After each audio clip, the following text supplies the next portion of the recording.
had a direct impact with. If you notice the different programs that they participated in centered around awareness, connection, and action. I'd like to open it up for questions. Yes?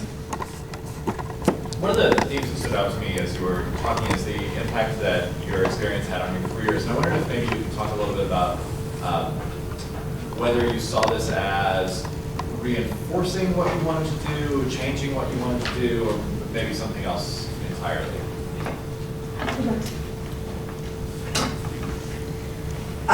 Well, before I went abroad in last year, I was pretty certain I wanted to do like political science. I wanted to do NGO work. I wanted to do all this stuff, and I just went to Uganda and I saw sort of the fallout from NGO aid and things like that. And I came back and everything was totally different. I became so much more about advocacy. I became so much more about education and sharing knowledge, and I totally changed my whole academic track and subsequently like what I want to do with my career because of this experience. It completely changed everything for me. And I too had a similar experience, and it changed what exactly I wanted to do. One thing that I didn't mention, while I was in London, I was doing a research project for my internship, and one of the things that I researched was this phenomenon that's happening in London, which is similar to what's going on in Chicago, and this is incident called stop and frisk, and how it's impacting police relations with the youth, in that there really is no set standard for police to stop an individual on the streets of London. And I specifically focused in the Hackney area, and I mentioned Hackney is like Chicago in demographics, and then it's really negatively impacting the community in that young black British males have a lack of respect, or just no relations or no good relations with the police, and that has kind of shaped and molded me. And that I'm a political science and English double major, and I've been thinking the next step for me would be law school. But in having this experience and this internship to do the research and the writing experience, maybe I'll do a photojournalism internship before I go to law school. So, and then that way I could impact and maybe go back to London and do something myself to be an advocate, or to impact the community. So yeah, it's changed me. I think for me it more reinforced what I want to do, but it also gave me a little bit more direction. It reinforced that I want to work in a healthcare setting and I want to work with people. And the most important thing is to provide care for these people. And that even though you may only have a little bit of time with each patient, that you need to dedicate everything and all you are to that person while you're helping them. It also helped me think about outreach in other countries, and not how we need to take our Western medicine to other countries, but how do you integrate what they're already doing with ways to also improve things, with either, someone talked about hygiene yesterday, with hygiene or things like that as well. So it gave me a more global perspective of healthcare, which I would like to go into as well. Yeah, I'm kind of similar to Maria as well. Prior to this experience, as I mentioned, I was interested in women's reproductive health, and if anything, this just really reinforced my desire to go into that. I loved working with Isabel, talking with patients as much as I could despite my language barrier. I just thought it was an amazing experience, and hopefully I attend medical school in a couple of years, and I would really like to go back to another country and volunteer in other countries and provide medical services. So I think this experience really provided me with another perspective and actually gave me another aspect of healthcare that I would like to go into eventually.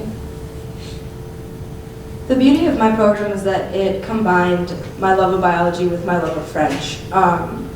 In that I was in a francophone country studying traditional medicine, and I think that I wouldn't say that it really affected my career choice much. I really decided to focus more on the French aspect of my majors as opposed to the biology, but I think that this experience really showed me that I would really like to make a difference in the lives of people that haven't had as many opportunities as I have. I think one of the best things about when I was there was realizing how happy people can be with less. And it was great because my roommate and I talked about that last night, just how happy people can be with fewer things, and I think that that really impacted me as to where I want to spend my life career-wise. Maybe not necessarily in a developed country, but maybe in a country like Madagascar or other places like that. So I think that's how it impacted me.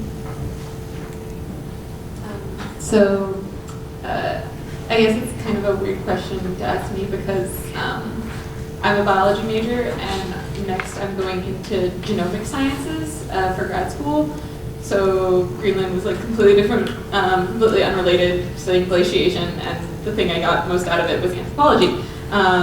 So kind of all over the place. But I think more than anything, it really opened my eyes to that I'm interested in anthropology, and that I actually, it's so much more impactful to study an issue when there's a human face on things and really getting to meet the people. So taking that in the future, I decided to go into a career that has direct healthcare and human applications rather than just research.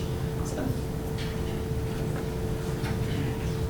One of the things that we were doing was measuring the quality of life cross-culturally while we were traveling to all these countries.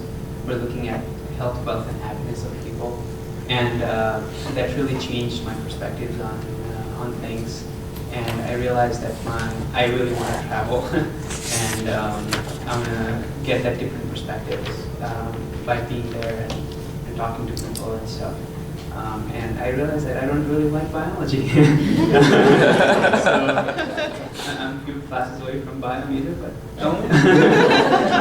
So yeah, I changed my major to public health, and I think global public health is something that I'll be doing in the future. I guess I'd say I've always had like a passion for nonprofit work, stuff like that. I basically kind of grew up in that atmosphere, and as long as I could have a job, I worked at a nonprofit agency since I was like 14, and I still do now. So I think that part of me is definitely the same. But as far as my career, I really wanted to be a child advocate lawyer, big into the kids. But when I came here, like I said, the Trayvon Martin panel, like I cried again when I got home. Like it was like so inspirational to me and like changed me so much. Like even thinking about it, I'm tearing up now. So like I think even though I still kind of want to work with youth, and definitely minority youth, underprivileged youth, but definitely do more advocacy work and kind of just getting everybody to see my face and be one of those people that's always heard, you know, be one of those people who's always willing to speak out for injustice, you know. And maybe I kind of want to go to law school still, but I decided after speaking with my dad first that I'm going to wait a little bit, just go to grad school and see if I want to get something else in like the social work field first, and if I still want to go to law school after that, I'll do that after. So. Other questions? Yes. After your study abroad, what is it that you learned, or what is it that you can bring from the place of your study back to the United States that changes our perspectives, that changes our life here? It may not have anything to do with your study. It may have something to do with your interaction with the citizens of those nations. But what is the best of what you study that you can bring back here to change our life here?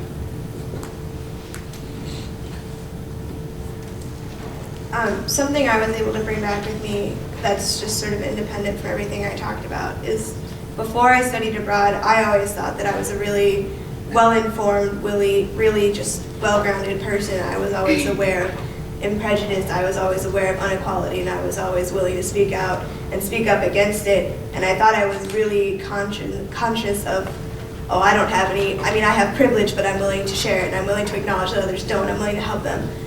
But going to Uganda really just showed me all of the privilege that I have here that I just didn't even realize. Like, it was, I spent the first month and a half, 2 months of my program just feeling terrible because it was such a graphic experience for me. Like, the first 6 weeks, all we did was learn about this war, and we met people who had been affected by it. We met people who had had like body parts cut off. We met children who had been kidnapped and forced into serving the army. And I just felt like me and the 13 white kids on my program kept getting on a bus and driving around and watching people suffer. And it was really difficult for me to just kind of get over myself and learn about and just open and accept that, you know, I was born in different circumstances. There's something I can do about that, but that doesn't mean I have to feel bad and I need to learn. I need to take all of the guilt and all the bad, I guess, emotions I was feeling and actually use that to learn and bring that back. And just, it was just incredible for me to realize that even though I thought I understood all of this stuff, I came back and I was just so much more aware of how lucky I was, and just understanding that I have to take that as it is and still go outside of my comfort zone and like apply it and share what I've learned and show other people that even if you think you know what's going on, you don't. Just going off of that, in terms of things that I brought back, I mean, not just souvenirs and things like that for family and friends, but, you know, I have the funny stories, I have the photos, I have different experiences that have shaped who I am. And, you know, I wrote in the symposium pamphlet, in my intro, that St. Augustine once said that the world is like a book, and those who don't travel only read one page. And to me, it just goes to show that the world has a lot to offer, and that students really should take the opportunity to go abroad, especially while we're in college, and while we have a lot of people investing resources and interest into us and giving us the opportunity to go abroad. So if it's one thing that I'm bringing back, it's those stories. It's speaking at symposiums like this, or even speaking to some of my friends who've never been outside the area of Chicago or the area of Illinois, and just, you know, speaking about the importance of going abroad and witnessing different cultures, different languages, different immersion programs. So that's the thing that I'm really stressing to all of my friends, especially my younger friends at Grinnell right now, who have this opportunity to go abroad, and some who are not taking it. So, yeah. I think it definitely changes your perspective, and you want to share that with other people so they can look through a new lens in a way, even if they aren't there. And so for me, as I go into medicine, I want to remind myself like why I'm going into it. You know, that I want to provide people with the care that they need, that we can't always get uptight and be worried about money, that you have to be focused on, you know, caring for that person, doing the best, and also utilizing your resources the best way that you can. They use their resources in amazing ways with the limited amount that they have. And you know, we're overprivileged, and I think we're very wasteful. And so how can you decrease costs by utilizing resources in a better way, by also providing adequate care? Yeah, I think it's really easy to get caught up in our Western culture. We all lead incredibly busy lives, and I think when we go abroad, it really opens us up to a lot of new things that we never would have been exposed to. And so I think just going abroad, even going to Chicago, someplace that's completely different than what you're used to, is eye-opening in so many ways. You gain respect for a different culture. You make connections with people that you never would have met before. And I enjoy it when people ask me about my trips to Peru, and I feel like I'm doing something when they get inspired to travel somewhere and help out somewhere else too. I think that this was a very eye-opening experience for me, and I like to think of myself as a very happy, bubbly, outgoing person. And I think that usually is the case. People that knew me before I went to Madagascar will know that I wouldn't share food or drink with people because I really just didn't like spit. The consistency grossed me out. It's fine. But after going abroad and just realizing that things like that really don't matter. That shouldn't be what bothers you in this world. It should be something bigger, something more, I don't know, it's hard to describe. I felt like coming back, I needed to do something more with my life, something where I could really give back and change people's lives and just make their lives better. But also that you don't need to worry about things like, oh shoot, my cookie fell on the floor. Like that's not something you should worry about in your daily life. Like, and that's what I try to live daily, and then as well try to show that to other people as well, my friends or even acquaintances. Just live by example, because if you're setting a good example, maybe other people will step back and say, maybe that's something that I could do too. Maybe that's not something that should bother me as much anymore. So that was kind of what I brought back from my experience. So I think I brought 2 things back from my experiences. Specifically from Greenland, like weather, just nothing phases me at all. Like it can be like hailing, snowstorm, I'm like, it's fine, we're good. So that's kind of nice. I also, growing up in Texas, like literally the weather can be anything from like 120 degrees outside to like below 80, and just nothing phases me, I'm fine. So that's pretty cool. And I think more broadly, so I've actually done 3 study abroads. I've also been in Japan and Belize and in the Denmark program. And the thing that I think I've taken back from all these different cultures is how in tune people are with nature, and how much they prioritize it in their life. And I mean, if you live in the city in Denmark, like every weekend they're going out hiking, or they're finding a forest to walk the dog in or something like that. And I think we really lack that a lot, especially in urban spaces like Chicago, and just being really in tune with nature. Like we don't go out hunting and gathering. Like I know one person who actually goes out and shoots deer and eats it.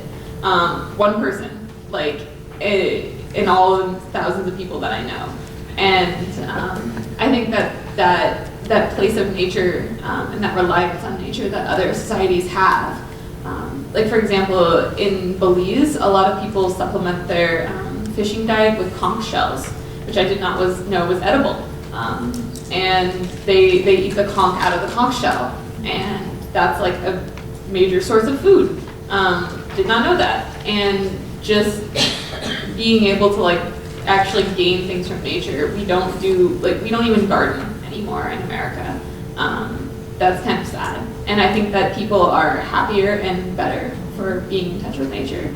I actually had a lot of like insomnia sleeping problems before I went abroad, and like gone. As soon as I came back from as soon as I went to Denmark, just like gone, never came back. I've been fine ever since. And I think honestly it was like the nature part of that, just like getting in touch with things.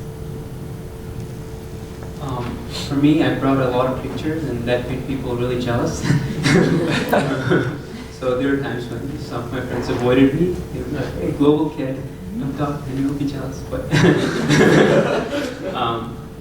really, like, one of the things that I realized is that maybe you should be open about people. Maybe you shouldn't judge people based on how they look or where they come from. If you see someone brown, maybe he's not Indian. Maybe he could be from Nepal. And every person has a story. So if just like you, everybody is nice. So if you're ready to extend your hand, people are ready to unclench their fist. So that I asked that to people, and when I was in Egypt or when I was in India, I really had like this certain stereotypes before I went there, and when I actually went there and spent some time, those stereotypes broke down, and I realized how rich these countries that I went to were. So be ready, be open about people, be open about things, and that's what I tell people. And the best way to do that is going out from your bubble and reaching out to people and traveling to different places. So although I didn't go out of the country, like I said, it was like a foreign country coming here, I think it had a lot to do with like privilege. One story I really remember is when we went to Lindblom High School in Inglewood, and predominantly all the kids in our program were white. There was about 3 of us that were African American, and everybody was terrified to go, and they were asking questions. Are we gonna get shot? Are we gonna get robbed? This, that, and I was just like, I didn't want to be rude, but I just felt like that was just like so naive and stereotypical for them to think that. It's like 10 o'clock in the morning, there's like nobody even outside, and we had like this whole like police escort thing. It was just really, I felt like it was just kind of ridiculous that we had to like do all that. And I'm pretty sure it was Mary and the one who spoke yesterday, and she walked in the back, and it was me and another African American student walked in the back, and she said, you know, they have these police escorts, but if anybody's going to get shot, it's not going to be the white students. If anybody's going to get shot, it would be you two, because they're not going to shoot any white students, and then there's going to be this huge backlash. So I really took that like, okay, so why aren't we having this police escort in the first place? Like, you know, I didn't really understand. So I took that back home and definitely just got to realize how privileged I was, even coming from a small town where the minority population is definitely rising because of the displacement and gentrification issues that are happening here in Chicago, and getting to see all the little kids who come to my Boys and Girls Club, which are mostly minority children, and just get to see how it seems like free they are. They don't have to worry about any of that stuff. They don't have to worry about, you know, being afraid to walk from this side of town to that side of town, you know, and I think that's what I brought with me. Just don't be so stereotypical just because of what you hear on the news or what you see. You're not automatically going to get shot if you go to the south side. Like, just don't be so naive about the city. It's not as scary as, there's bad parts, but it's not as scary as you think. It's not automatically going to get hit by a drive-by or anything if you go to the wrong neighborhood. So I think that's what I brought back. Other questions? Yes? I have a question for Maria and Kara. I was really interested in what you were talking about abortion. And I was wondering, like, if you had any ideas as to why abortion was so common in Peru, and like if you think it is because it's illegal and it may increase it, or any insights you have on that.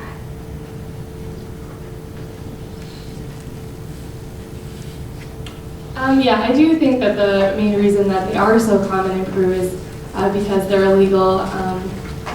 I think a lot of women there are afraid to seek actual help from licensed physicians because, like I said before, they could possibly lose their job. And so I think that plays a big role into why it's so prevalent in Peru. One of the doctors that we actually went and visited the public clinic with, she said like she was even scared and she would want to provide these services for these very young females that are pregnant and don't have the resources to keep the child. And that's why they're giving it up in the first place. And she said that doctors just turn their heads and there's no help from the professionals. And I think that is like a key factor. Stay with you guys because it goes to you. Is it gender-based? Like, is there a growing rate of female feticide abortions, or is it not gender-based at all? Because I know in India they have that problem. We didn't notice any gender-based kind of things when we were there. I guess we didn't really talk to many women about any experience they had with abortions. Sometimes they're even reluctant to tell physicians that they've had abortions, so it's really taboo and taboo to talk about in their culture. But not from my research did I come across anything about a gender-based abortions. Can we go to specific questions? We're down to our last 7 minutes. Are there specific questions for any of our panelists regarding their specific programs? Yes. For Elizabeth in Madagascar, you talked about traditional medicine.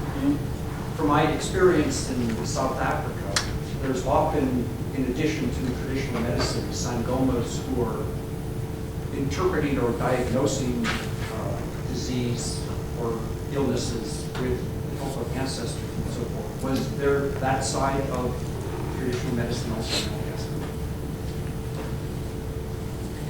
Madagascar? Actually, there was. Part of that had to do with the two actually urban traditional healers that we visited.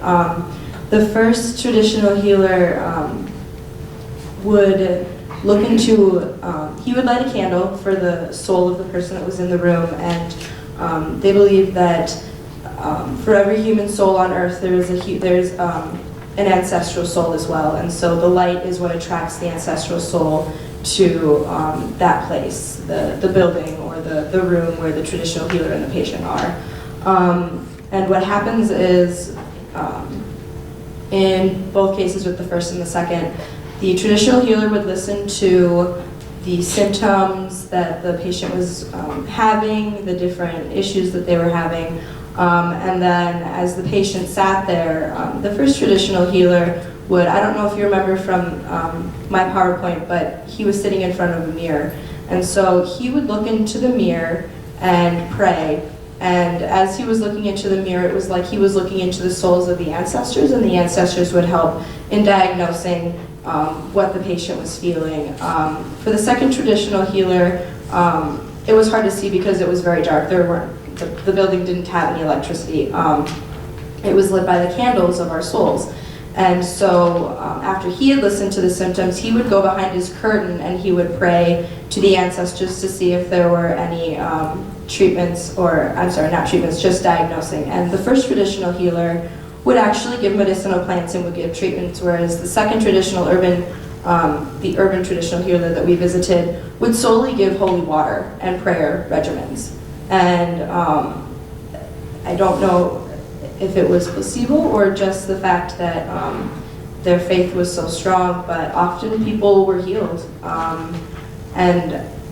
He only knew they were healed because they didn't come back. And so, and based on that, you can assume, well, they maybe went to a different healer or to a Western physician, but that was his use of the ancestors. And both of them I thought were very interesting. Whereas in the rural setting, they didn't really use the ancestors, they really just used realizing what the symptoms were and how long the symptoms had occurred to prescribe a medicinal plant treatment there. There weren't very many ancestors or prayers used in the rural setting. What were the 3 things that honey could do for you? Honey is antiseptic, anti-inflammatory, and an antibiotic. Thank you. And it's a good face wash.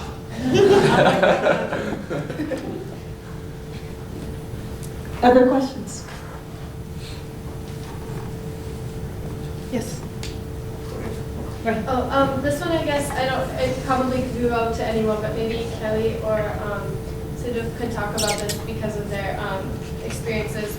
But were there any moments when you were, during your studies, when you felt that some of the awareness or like the social responsibility that you were experiencing, were you like questioned things that you had been passionate about before, or like causes that you were seeing?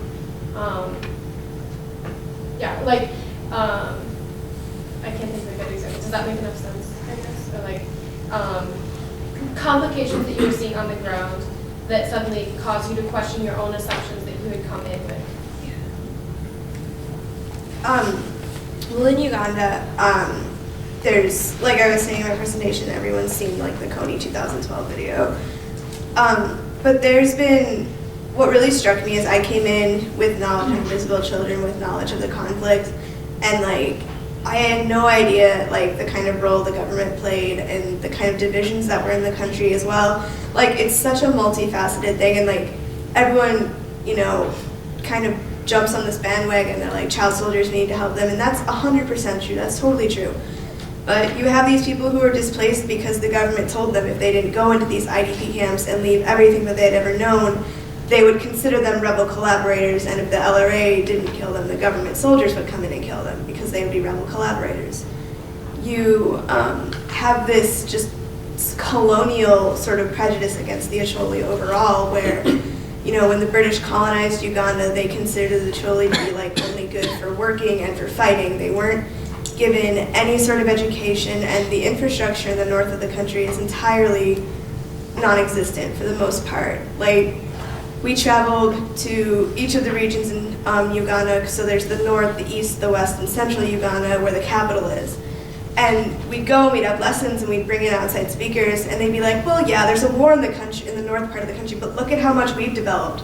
Like, look at how great we've become. And it's like the north is considered to be this separate entity overall. So it was just startling to see how it's not, like, it's, like, there's this LRA army and they're doing terrible things, but the government is doing terrible things to its own people, and they're just totally disenfranchised, and it's this whole big thing, and like, no one's talking about that, and those are arguably causing even more long-term problems than the conflict itself. And it's really it was shocking to just sort of see all of these things that are piling up against these people and how little power they actually have over themselves. And that was just so startling to me. This one is for Gregory. You talked a lot about, in London, working on stop and frisk. Did that make you want to do anything about that issue here in Chicago? Yes, especially because it was a big issue for me. It was an eye-opener when I'm interviewing another student who may be a year or two younger than me, and the only thing that distinguishes him from myself, our color of our skin is the same, besides the accent, and of course, like I show up to work in a tie or something like that. But I mean, I could have those same problems walking home from work, being stopped by the police each day, and to hear an individual saying, this week I was stopped 7 or 8 times, and each time they found nothing but just continued to harass me, and how that impacted their job, and being seen in public, constantly being stopped by the police. People are thinking you're up to no good and that kind of thing, and that really affects the relations. And so, I mean, yes, it has opened the eye to see that those similarities between London and Chicago. So yeah, yes, it has. Any final questions before we wrap up? I have a final question. Sure. So I was curious to know, if you can go back and do it all over again, what would be a piece of advice you would give yourself transitioning back into the experiences that you've already endured? I'm going to start on this end.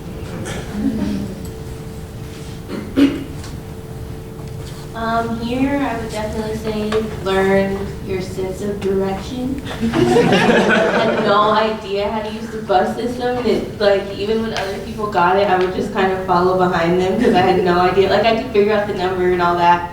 But what side of the street are you supposed to get on? How do you know that it's the same number? I was just really lost. So I think even no matter how hard I tried, I probably didn't really get the bus system until the last month I was here. And that's when I could finally go out on my own without being nervous. So that's what I'd say.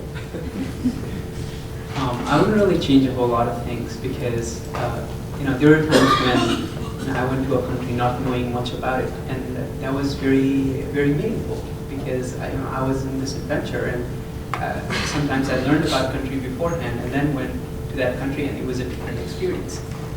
So in that sense, I wouldn't change a whole lot of things, but for myself, I wish I wrote a little bit more because I talked about reflection, and I think I wish I had day-to-day reflection instead of a weekly reflection because I think that would have helped me put things a little more into perspective. My advice to myself would be bring good shoes. For whatever context you're in, whenever you're going abroad, good walking shoes are very important. Or in the case of Belize, really nice neoprene booties because coral stings when you step on it. So bring good shoes, always be prepared to walk, run, jump, skip, all that stuff. Cowboy boots and heels are not a good option. I think the advice that I would give to myself would be to cultivate more of a relationship with the people in my neighborhood. I had an amazing relationship with my host family. I'm still in very close contact with them, and I talk to my host brother almost every other day via Facebook. But I don't know, I would walk through the neighborhood and talk to the people as I would walk by. Anyone that I would see, I would say hello or ask them how they were doing, but I didn't really ever get past that. I had a great relationship with the small children in the neighborhood because anytime, it's like I had a beacon around my neck because anytime I left the house, every small child in the neighborhood would come running toward me and just shout, "Baza! Baza!" which means stranger in Malagasy. But I never really got past that with them. I mean, I would say back to them, "Gasi Gasi," which is just the slang term for Malagasy. But I didn't ever get to know them better, and I think that I wish I would have been able to do that more. I probably would have told myself to take Spanish instead of French in high school and college. I was able to hold a somewhat decent conversation. It was kind of Spanish-English, but I think that would have really helped me strengthen my relationships with the people that I met there. And that is one thing that I would like to cultivate now is my Spanish speaking skills and go back. And then I guess also from a practical standpoint, I wish we had brought the people of that clinic more supplies. We brought them, a few boxes of gloves and face masks, but it's not nearly enough. And since they don't have a lot of funding from the government, those are things that they just have to do without unless they get more volunteers to bring them supplies. Kara read my mind. She said I know basic Spanish, and that's very true. I know basic Spanish, so I would definitely increase my speaking skills. I think it'd be really interesting to talk more to the patients than just the physicians that we did. We talked to the patients, but not as much. So I think it'd be interesting to continue talking to them and visit the public hospitals even more than we were able to. And just broaden your horizons even more and learn more about the culture. I guess for me, like, I'm going back and forth in my mind. Would I change anything about my experience? No, because then I would not have the same experience. I would not have had the same opportunities to attend various events. The way that I said my program was set up, 9 weeks of classes and then a 6-week internship. Would I flip it around and do the internship phase first so that I would still form those connections and build those bridges that we talked about yesterday? And then continue building those bridges throughout the semester, but maybe then I wouldn't have had the opportunity to go to Budapest, to go to Prague, to go to Berlin, or to even make the other local friends in my area that I had. Would I change anything? The answer is no, I wouldn't, because I'm very happy with everything that I did and I enjoyed it. Yeah, I think I would say the same thing. I wish I'd gotten sick less. Me and half of my program ended up with malaria and typhoid at different points in the program, and that was just awful. But I think a part of all of the research I did and the knowledge I took away from it and all of the really great empowering things I did for myself and like spending time with the community, I think I would emphasize the importance of taking some time for yourself and being a little indulgent and going out and doing some of the touristy things. Because when you study abroad, it's like a once-in-a-lifetime opportunity, and integrating yourself in the community is great. Being able to communicate effectively with those people and try to help have yourself fit in more is awesome, and it's such a confidence builder, and it's so empowering to do that. But one of the greatest things I did while I was abroad is a couple friends and I from the program went and we hired a tour guide in the western part of the country, and we climbed this mountain and we stood under this waterfall, and it was so great. It was wonderful, and it was one of the best things I did. And it's just sometimes I think everyone forgets it's okay to be a tourist. Sometimes it's okay to take time for yourself, especially we all seem to be doing really heavy programming, and it's okay and it's healthy to want some time for yourself and to do things like that. And I think it's really important to do that. Thank you. That concludes our session, and I think it's time for lunch.